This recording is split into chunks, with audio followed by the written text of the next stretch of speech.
Good evening, I'm Haylee Ficuciello, Senior Correspondent for Englebrook Independent News. Tonight, we're taking a look at several significant federal criminal cases from Washington, D.C., where prosecutors continue targeting illegal firearms, violent crimes, public corruption, and large-scale fraud. The cases you'll hear tonight were handled in either the United States District Court for the District of Columbia or the Superior Court for the District of Columbia, and together they paint a picture of federal government continued focus on repeat violent offenders, illegal firearms, and crimes against taxpayers. Here is tonight's federal crime report. A repeat convicted felon has been sentenced after police recovered a loaded, privately manufactured ghost gun during an encounter in Southeast Washington.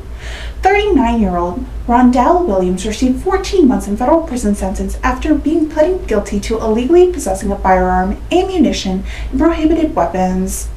Police encountered Williams while he was carrying an open bottle of tequila. After resisting officers, they discovered a loaded 9mm ghost gun inside a crossbody bag. Williams also tested positive for amphetamines following his arrest. Federal prosecutors noted that Williams has already been convicted 2 separate times before the illegal firearm possession and has repeatedly violated court supervision. A Washington man has admitted to his role in a violent 2025 carjacking.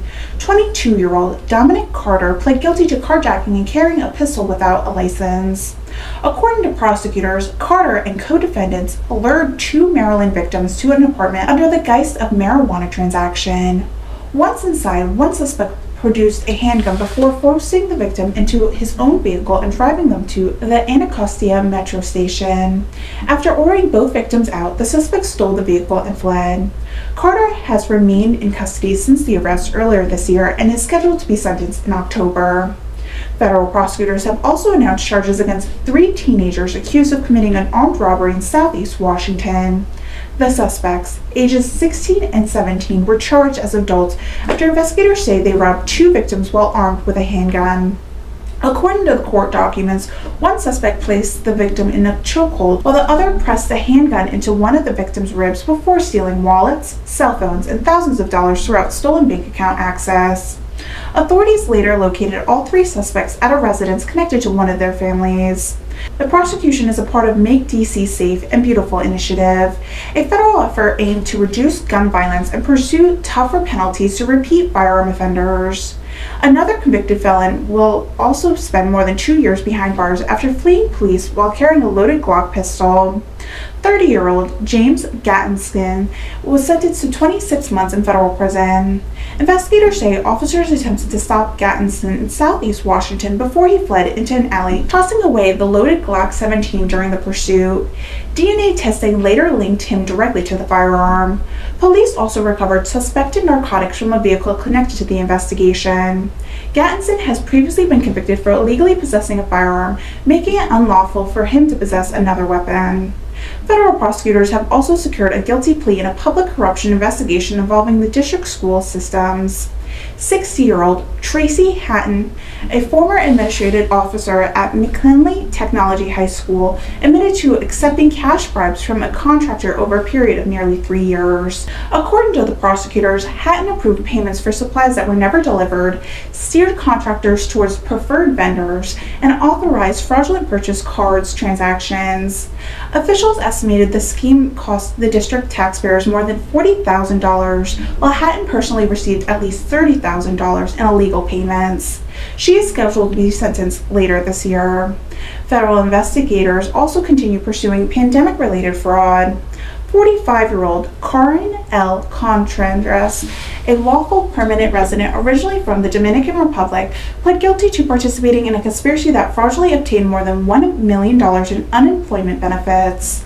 According to prosecutors, stolen identities were used to file fraudulent claims, generating prepaid debit cards mailed to a location near Contreras' residence.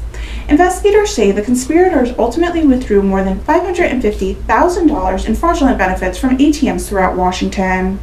Federal officials say the prosecution is part of a broader nationwide effort targeting fraud involvement taxpayer-funded benefit programs. Federal judge also handed down sentences of 2 additional illegal gun prosecution cases. 52-year-old James Frederick Moore was sentenced to 27 months in prison after officers found him unconscious on a downtown sidewalk while carrying a loaded ghost gun.